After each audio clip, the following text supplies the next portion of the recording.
Buen día.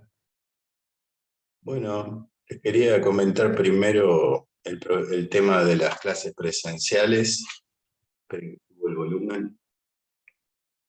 Y bueno, todavía no lo organicé, eh, es para la semana que viene o para la otra, pero yo les voy a mandar un mensaje, les voy a confirmar dónde es, cuándo empiezan las clases presenciales y qué aula me dan.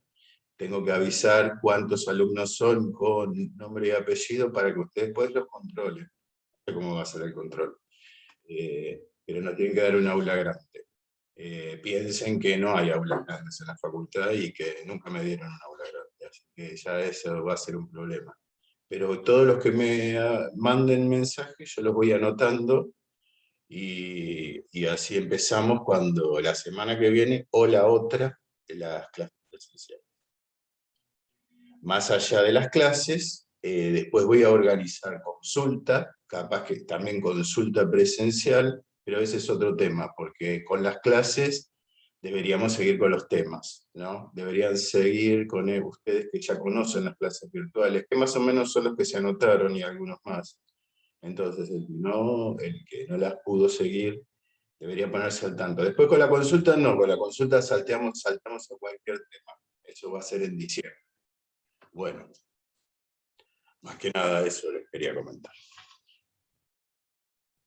Bueno, hoy, si les parece bien, empiezo con el nuevo tema, el primer tema del final. Si ustedes quieren, me frenan, pero la clase que viene la dejamos para repasar para el parcial, dado que la clase que viene es un día antes del parcial, es 15 la clase que viene, creo que es 15, el lunes 15, no estoy seguro. Y el parcial es martes 16 horas, así que si quieren, la clase que viene la dejamos para repasar el parcial. Y hoy empezamos con el nuevo tema, con lógica de predicados, con lenguaje de predicados. Y si quieren me paran y si tienen dudas sobre ejercicio me paran o al final de la clase. Hoy presento el nuevo tema y recuerden que este es el primer tema del final. Y ya empiezo compartiendo pantalla.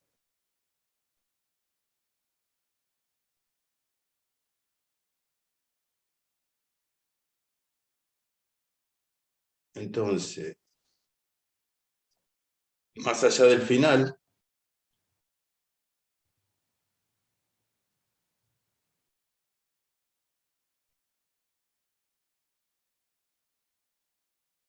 obviamente que es importante el final, no encuentro.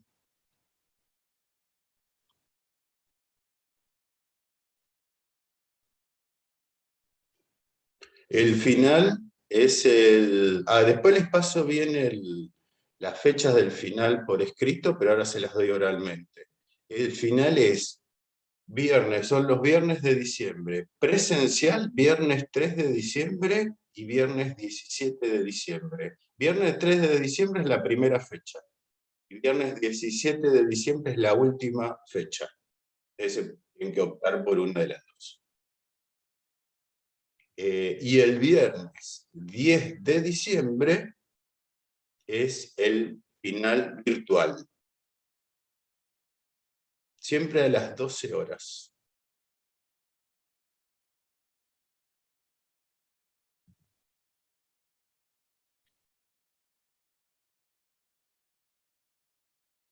Y ustedes pueden elegir cualquier.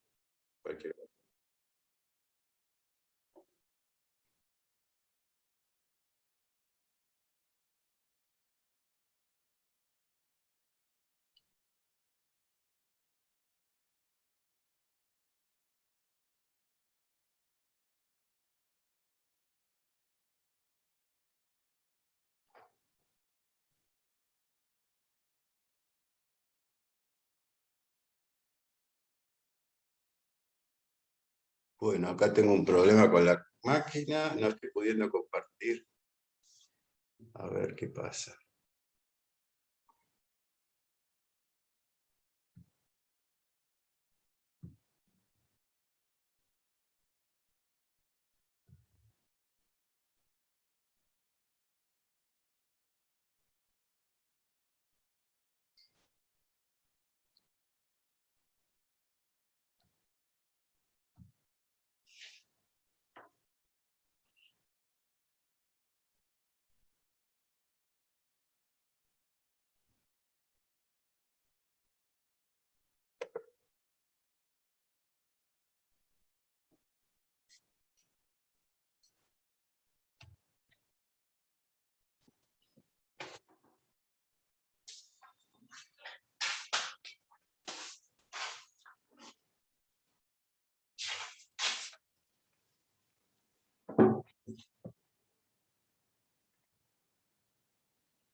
Bueno, ahí está, ahí pude compartir. Disculpen que recién no sé qué pasaba. Bueno, confírmenme si pueden ver bien la presentación. Ahora Sí, yo bien. la veo, profe. Sí, se ve bien, Andrés. Perfecto, menos mal. Bueno, entonces este es el tema, el principal tema del final. Obviamente que los temas que vimos antes eran todos, era mucha carga diseñados para comprender mejor este tema, porque este es el tema central. No solo para rendir el final, sino para comprender qué es la lógica, porque estrictamente hablando, lógica es lógica de predicados. Es decir, esta lógica va más allá de la lógica que vimos, pero la presupone, la contiene. La idea de lógica también es como un método de investigación dinámico, un método, es decir, una ciencia que crece y contiene a la ciencia anterior, como es la física o como son las ciencias sociales. Es decir, evoluciona, pero contiene a la anterior. Entonces, en alguna razón esto es una evolución o una extensión de la lógica proposicional o de la silogística también, de todo. Es decir, la lógica es como una bola de nieve que va creciendo, pero que contiene a lo anterior. Algunas no, algunas se rompen más, pero muchas contienen a la anterior. Entonces, lo que vemos con la lógica que está pasando en la actualidad es que crece y se extiende como una bola de nieve. ¿Por qué crece? Por distintas razones, por objetivos especiales o por el lenguaje natural, que es uno de los objetivos especiales más importantes que tenemos que tener en una facultad de ciencias sociales. Entonces, lo primero que vamos a ver cuando veamos este lenguaje lógico, primero es un lenguaje, después vamos a ver que es un método, es que es una visión alternativa a nuestra concepción tradicional de la estructura de la frase, sujeto-predicado. Recuerden que así la aprendimos en la primaria y en la secundaria, como base estructural. Recuerden que en las materias lengua, literatura, lingüística, hacemos muchas cosas, especialmente se hace comunicación o pragmática, en toda la primaria, toda la secundaria, incluso en la universidad. Pero se hace algo más que quizás no se ve tanto, es que es cuál es la estructura básica del lenguaje, cuál es la esencia de la frase. Yo les pregunto siempre a los alumnos qué es el lenguaje, ya casi que no se los pregunto más. Y el alumno siempre me responde, me habla de la comunicación o me dice para qué sirve, pero en filosofía, especialmente cuando preguntamos qué es, preguntamos por la definición y por la definición esencial. Es decir, no pregunto para qué sirve el lenguaje. El lenguaje sirve para muchas cosas.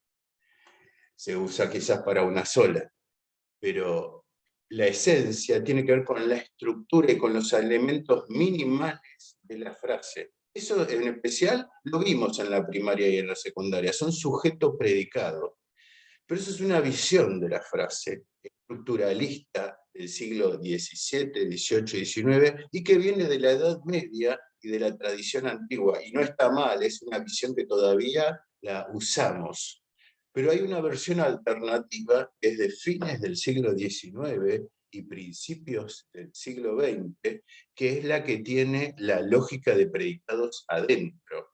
No, no es completamente incompatible con la versión tradicional, pero más o menos la modifica, la evoluciona.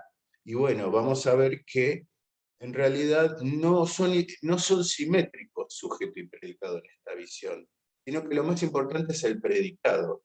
Entonces vamos a escribir una frase, en vez de poner sujeto y predicado, priorizando el predicado como una letra mayúscula, y decimos que el predicado se dice de o se predica de un objeto.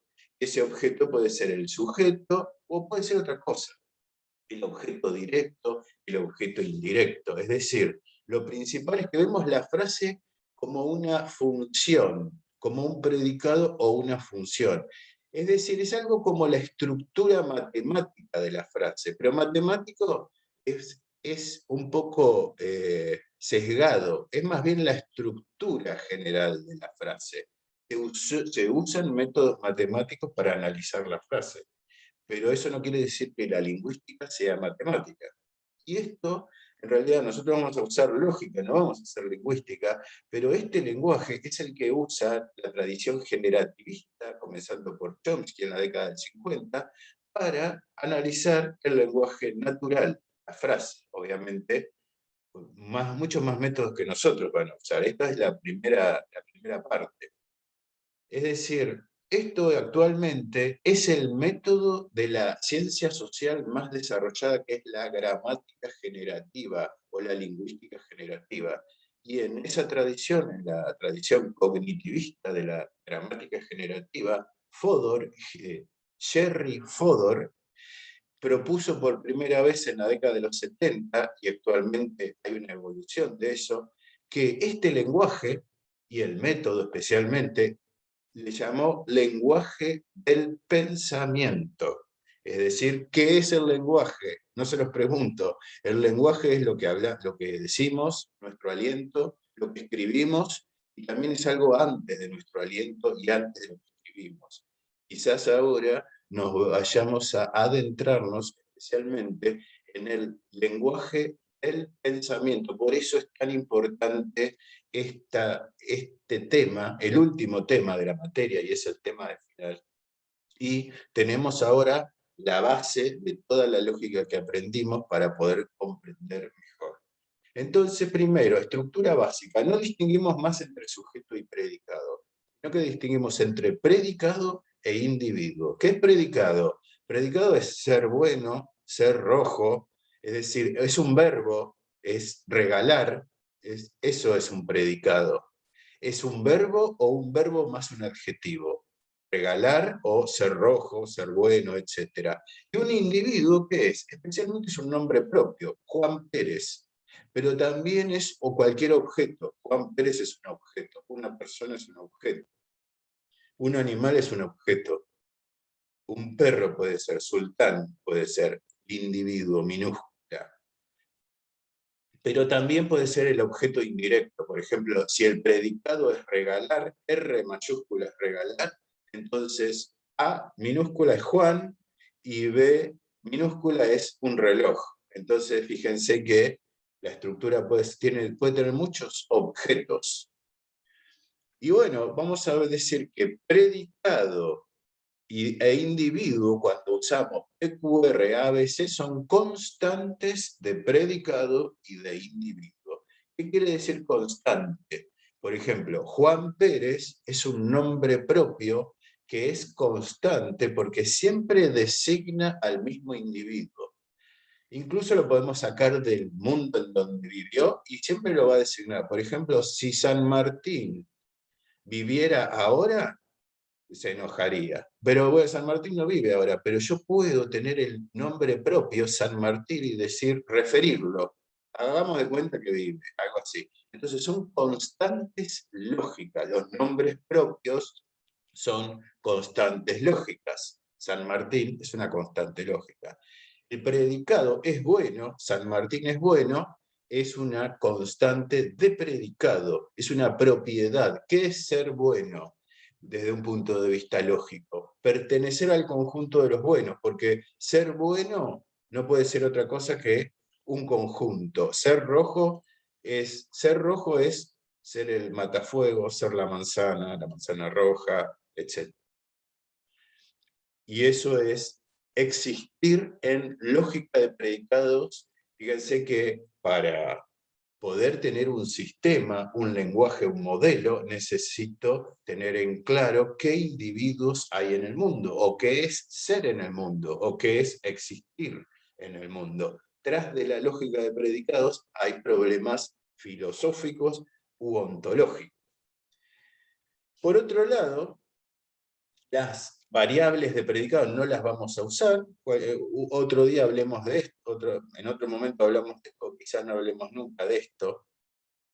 Mientras que sí vamos a usar las variables de individuo, porque a veces no quiero hablar de un individuo solo, como Juan Pérez, eso sería una constante de individuo, sino que quiero contar los individuos o cuantificar los individuos. Y voy a decir, No que Juan Pérez es bueno, no que San Martín es bueno, sino que alguno es bueno, al menos uno es bueno y voy a usar X. X minúscula es una variable de individuo y no habla de un individuo solo, particular, y no los cuenta, de al menos uno. Algunos niños son buenos. Entonces, ¿cómo lo voy a decir? Bueno, algunos X, voy a decir, son buenos. No tengo el nombre de los niños. Y también puedo decir todos los niños son buenos. Bueno, ahora vamos a ver cómo se escribe. ¿Cuál es la idea de la lógica de predicados? Es cambiar la estructura, más o menos, es decir, es compatible con la estructura tradicional, pero la cambia y prioriza el predicado. Entonces, lo que prioriza es la relación básica del lenguaje natural, de las lenguas naturales, pero también de las lenguas escritas, habladas y de las lenguas pensadas, que es la relación sintáctica de predicación. Es la conexión básica que hay entre un predicado y un individuo. Recuerden que todas estas son proposiciones. Obviamente el lenguaje es más que la proposición. Esto no es lingüística ahora, dije brevemente algo de lingüística, esto es lógica, son todas proposiciones. Obviamente una frase puede ser el camello acá no la podemos atender.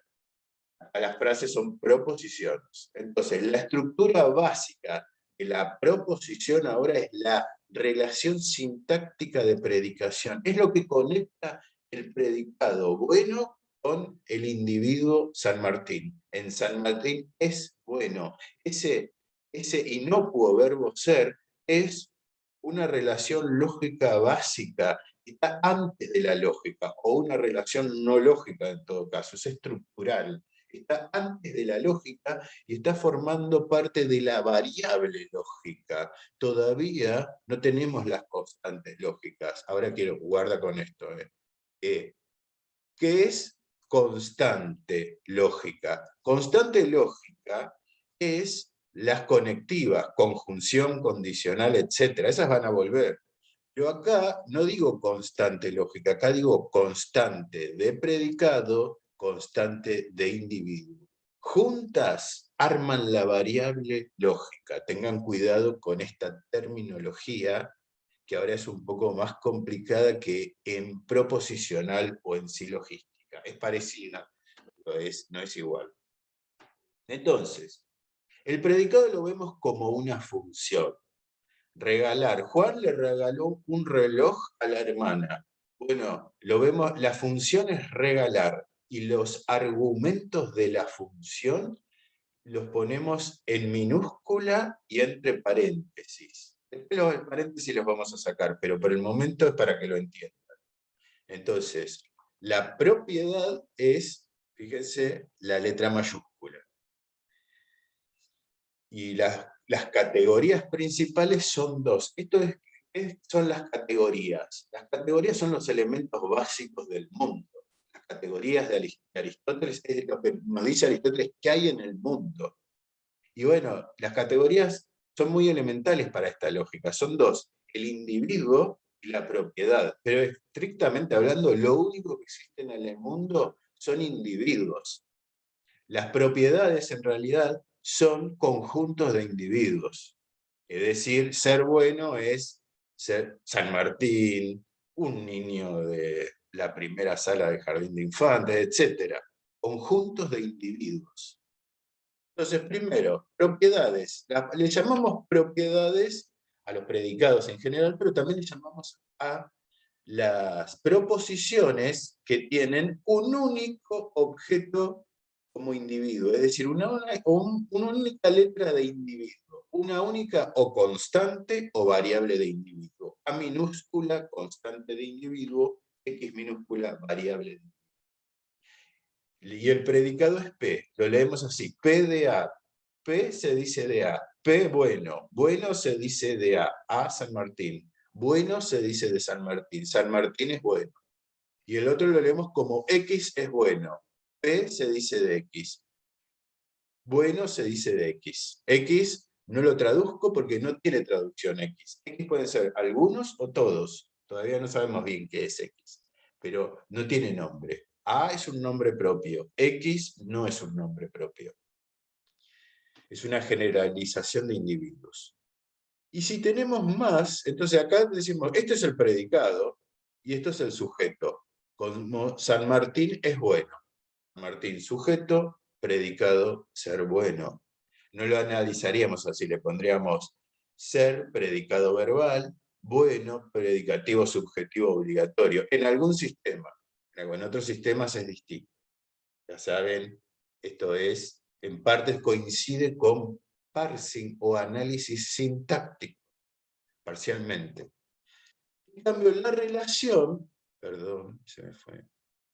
La relación tiene más de un elemento de individuo. Tiene o dos constantes de individuo o más, o al menos dos variables de individuo. Y lo leemos distinto, lo leemos como P de A, B, y que puede ser regalar o traer, A o querer o amar.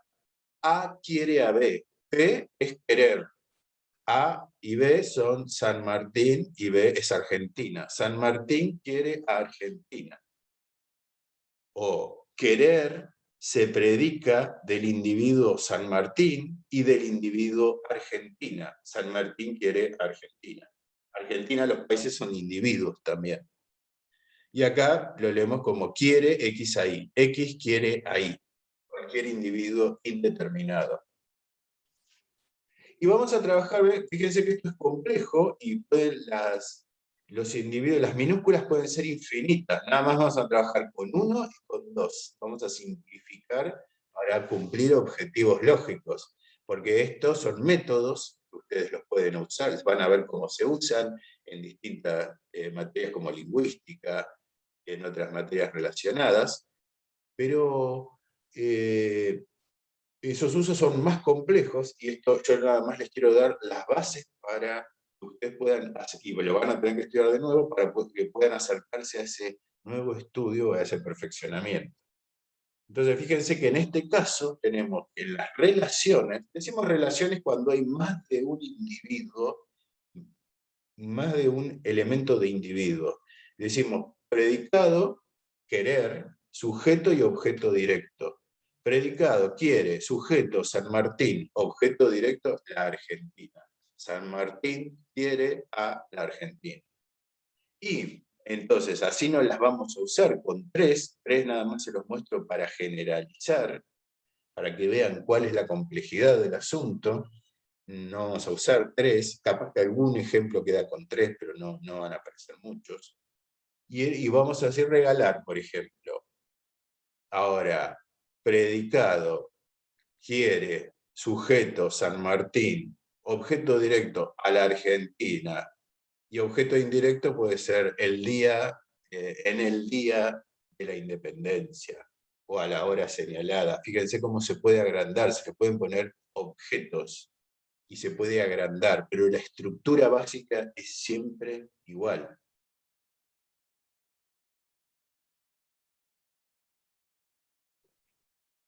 Entonces, ¿qué es el lenguaje de predicados? Es una extensión del lenguaje proposicional y en parte también del lenguaje de silogística, pero esto es más bien un problema. No es tan fácil ver lo segundo, pero sí la lógica proposicional. Es decir, ¿cómo la extiendo a la lógica proposicional? La lógica proposicional tenía una categoría básica que era la proposición, y después venían las constantes lógicas. Pero la variable lógica era la proposición no estructurada, es decir, no tenía partes internas. Lo que me interesaba era P, pero adentro yo veía que había una frase muy larga, como Susana lleva nuevamente su sombrero violeta, pero eso era P, era igual que la pared es blanca, no había diferencia. Ahora vamos a mirar adentro de P, vamos a partir el átomo. El átomo era P antes, ahora si vamos a considerar más de una categoría predicado, individuo, entonces eso nos permite tener una estructura de la frase. Ahora la frase no es más no estructurada, ahora sí es estructurada, es como la silogística, se parece más a la silogística, pero tampoco es igual a la silogística. silogística. Y ahora vamos, cuando veamos, ahora que vemos lógica de predicado, vamos a poder ver con mayor profundidad incluso la silogística, aunque no me voy a meter mucho en el tema. Entonces, fíjense que ahora el átomo está partido. Ahora el átomo, la fórmula atómica P de X, tiene elementos subestructurales. Y entonces así podemos lograr un análisis más profundo y una representación más adecuada de la frase. Así que de esta manera podemos atender a un análisis más profundo, un análisis lógico más profundo. Y ustedes ya saben cómo se profundiza esto. Esto se profundiza agregándole más elementos de individuo y más elementos de predicado también. Esto es infinito, tanto para la derecha como para la izquierda. Nosotros vamos a ver lo básico.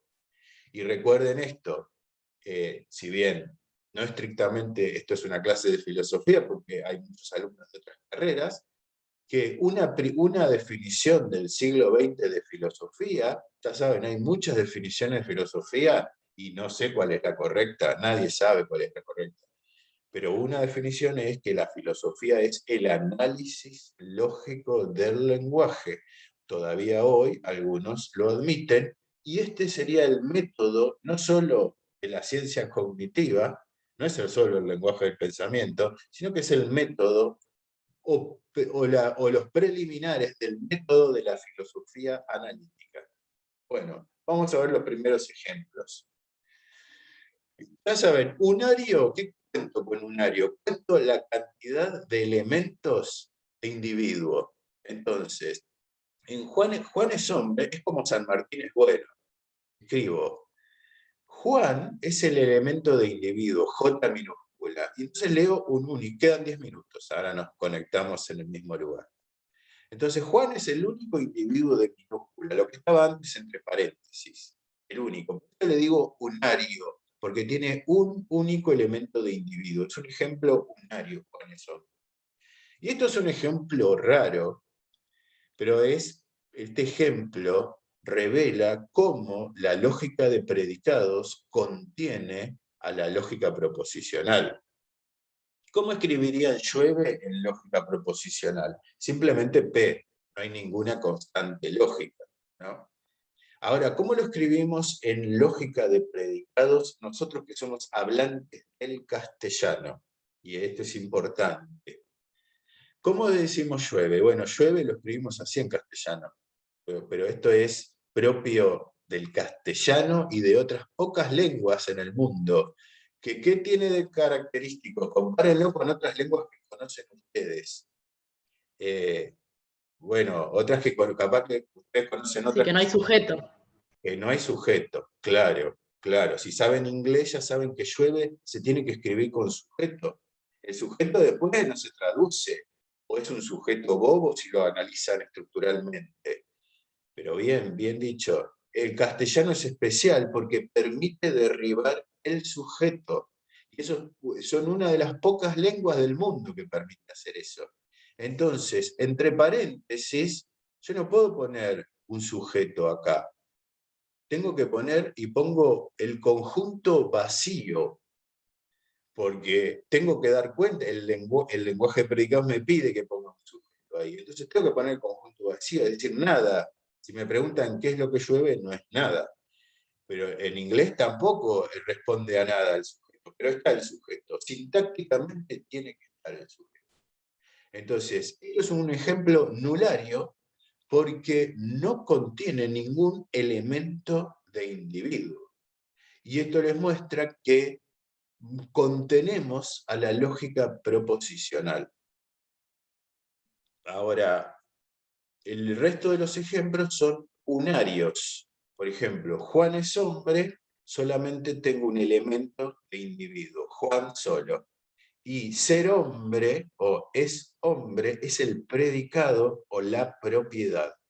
Lo tenemos que escribir así en el diccionario. Ahora el diccionario va a ser más complejo que en lógica proposicional, pero es parecido. En lógica proposicional decíamos que eran las variables. P es tal cosa, Q es tal cosa. Ahora, en lógica de predicado también decimos qué es la variable, Pero la variable lógica, en lógica de predicados, tiene elementos subatómicos. La variable lógica es el átomo, y adentro tiene elementos subatómicos. Por un lado, la constante de predicado, eso, ser hombre, y por el otro lado, la constante de individuo. Juan, lo tenemos que anotar. Esto es como decir que es P, pero en vez de todo junto, Juan es hombre, lo anotamos por partes separadas. Y acá X tiene, todavía no sabemos muy bien qué es X e Y, pero acá X tiene el rol de guardar un lugar nada más. Es decir, X es hombre, X acá simplemente dice, X es el sujeto, cumple la función de sujeto nada más. Un lugar, indica un lugar X acá. En el diccionario, X es el metalenguaje. El diccionario es el metalenguaje. El diccionario nos permite interpretar la frase. Nos permite entender qué es P, qué es Q, qué es H mayúscula, qué es J minúscula, y para entenderla, para decir si es verdadera o falsa, Juan es hombre, me gustaría saber de qué está hablando. Si está hablando de animales, y quizás sea falsa la proposición. Si está hablando de rocas, quizás sea falsa. Pero si aclaro, clarifico el dominio, y digo que son personas, entonces quizás sea verdadera, también puede ser falsa, ¿no? Evidentemente. El dominio clarifica la interpretación. El diccionario es metalenguaje, el diccionario es necesario para interpretar la frase. Si hiciéramos deducción natural y Juan es hombre fuera una premisa, etc., simplemente es un cálculo, no es exactamente eso, es un cálculo, y lo único que nos interesa en un primer momento es su lugar en el espacio. Pero ahora no, nos interesa cuál es su referencia, porque luego las vamos a tener que interpretar y determinar su verdad o falsedad. Bueno, él es hombre, lo escribimos igual. Es como Juan es hombre. Ahora, nada más que no hay un nombre propio, pero decir él es algo muy parecido a un nombre propio, pero los usamos o cuando no sabemos cuál es un nombre propio o en otras ocasiones, ¿no? A veces cuando sí lo sabemos también. Entonces, ¿cuál es la diferencia entre Juan es hombre y él es hombre? No hay ninguna diferencia para nosotros para escribirlo y para las tareas que tenemos para hacer, final, por ejemplo. Pero sí es importante destacar que los nombres propios son designadores rígidos, mientras los pronombres personales y otras expresiones con las que nos referimos a los individuos, acá él es un pronombre personal, él con acento, no son designadores rígidos, también designan individuos. Es otra manera de designar individuos, pero no rígidamente, sino de manera no rígida. ¿Qué quiere decir rígido? Quiere decir independiente del contexto. No rígido, dependiente del contexto. Es decir, si yo quiero decir Juan es hombre, es verdadero o falso, y yo les digo a ustedes quién es Juan, y ustedes lo van a poder determinar. Pero para decir quién es él, la cuestión es más difícil, porque él sí depende del contexto. San Martín no depende del contexto, porque acá todos sabemos muy bien quién es San Martín. Pero él sí, porque él puede ser San Martín, Juan Pérez, etc. Entonces, fíjense que hay una diferencia muy importante en cómo designamos individuos determinados por un contexto y cómo no. Por ejemplo, decimos, él es el libertador de América versus San Martín es el libertador de América. San Martín es el libertador de América, es muy claro qué quiere decir. Pero él es el libertador de América, no es tan claro. Para nosotros, él es San Martín, pero para un colombiano no es San Martín, es Bolívar, o para un panameño, etcétera, o venezolano. Entonces, podemos referirnos a un individuo de dos maneras distintas. Con el nombre propio, sin mirar el contexto, o de otra manera, mirando el contexto. Es decir, diciendo el libertador de América, por ejemplo. O por ejemplo, dando propiedades para definir un individuo. Por ejemplo, liberar América o nacer en Yapeyú.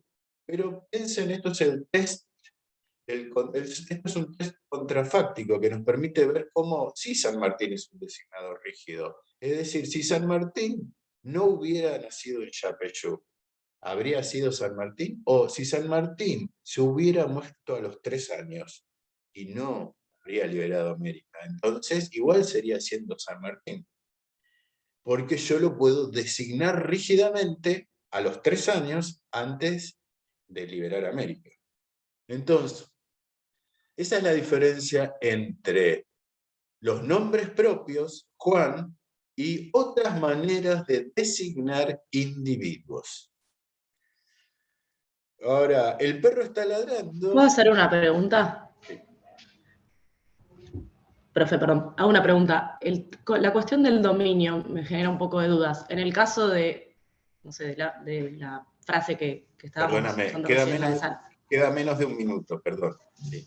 Ah, bueno. No, si el dominio tiene que ser así de extenso, digo, dependiendo, o si depende de qué frase estamos trabajando, digo, para una frase como San Martín, tal cosa, debe ser personas o puede ser, no sé, varones, o puede ser, no sé.